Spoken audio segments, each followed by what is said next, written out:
What is up, YouTube? Welcome to my NA step reading today. We're going to be getting into this reading, and I've got some coffee, I've got my glasses and my sweater on, and we are getting ready to read the step recovery. Here goes. So let's get in right into step 3.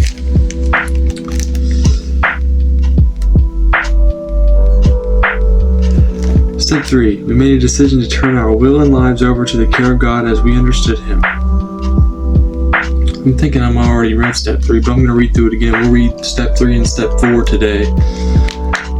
As addicts, we turned our will and our lives over many times to a destructive power. Our will and our lives were controlled by drugs. We were trapped by our need for instant gratification that drugs gave us. During that time, our total being, body, mind, and spirit was dominated by drugs. For a time, it was pleasurable. Then the euphoria began to wear off and we saw the ugly side of addiction. We found that the higher our drugs took us, the lower they brought us. We faced two choices. Either we suffered the pain of withdrawal or took more drugs. For all of us, the day came when there was no longer a choice we had to use. Having given our will and our lives over to addiction in utter desperation, we looked for another way in Narcotics Anonymous. We decided to turn our will and our lives over to the care of God as we understood Him. This is a giant step. So this is step 3. All that is required is willingness. All that is essential is that we open the door to a power greater than ourselves. Our concept of God comes not from dogma, but from what we believe and from what works for us. Many of us understand God to be simply whatever force keeps us clean. The right to a God of your understanding is total and without any catches. When we have this right, it is necessary to be honest about our belief if we are to grow spiritually. I don't share my beliefs, and some people don't, and that's fine. We found that all we needed to do was try. When we gave our best effort, the program worked for us as it has worked for countless others. The third step does not say we turned our will and our lives over to the care of God. It says we made a decision to turn our will and our lives over to the care of God as we understood Him. We made the decision that was not made for us by the drugs, our families, a probation officer, judge, therapist, or doctor. We made it. For the first time since that first high, we have made a decision for ourselves. The word decision implies action.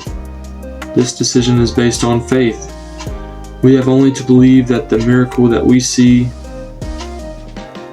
working in the lives of clean addicts can happen to any addict with the desire to change. We simply realize there is a force for spiritual growth that can help us become more tolerant, patient, and useful in helping others. Many of us have said, "Take my will in my life, guide me in recovery, show me how to live." The relief of letting go and letting God helps us develop a life that is worth living. Surrendering to the will of our higher power gets easier with daily practice. When we honestly try, it works. Many of us start our day with a simple request for guidance from our highest power. Although we know that turning it over works, we may still take our will and life back. We may even get angry because God permits it. At times during our recovery, the decision to ask for God's help is our greatest source of strength and courage. We cannot make this decision often enough. We surrender quietly and let the God of our understanding take care of us. Something that I've been practicing is I've been thanking God every day on my knees with my eyes closed, and it's something that somebody taught me a long time ago, was to receive God like this, and I do that on my knees. I've been doing it a whole lot more frequently, and that's what I do as of now in my return to acknowledging God. We may even get angry because God permits it. At times during our recovery, the decision to ask for God's help is our greatest source of strength and courage. We cannot make this decision often enough. We surrender quietly and let the God of our understanding take care of us. At first our heads reeled with questions. What will happen when I turn my life over? Will I become perfect?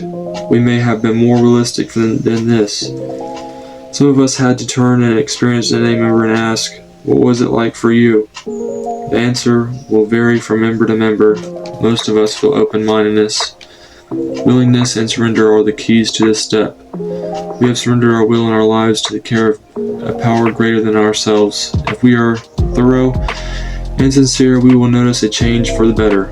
Our fears are lessened and faith begins to grow as we learn the true meaning of surrender. We are no longer fighting fear, anger, guilt, self-pity, or depression. We realize that the power that brought us to this program is still with us and will continue to guide us if we allow it. We are slowly beginning to lose the paralyzing fear of hopelessness. The proof of this step is shown in the way we live. We have come to enjoy living clean and want more of the good things that the NA Fellowship holds for us. We know now that we cannot pause in our spiritual program. We want all that we can get. We are now ready for our first honest self-appraisal, and we begin with step 4. So I want to share something.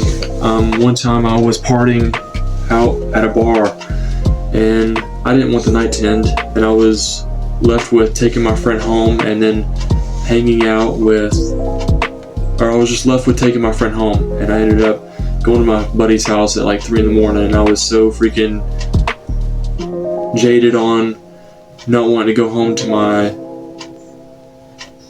TV that I wanted to see if I could go to my friend's house and smoke some marijuana.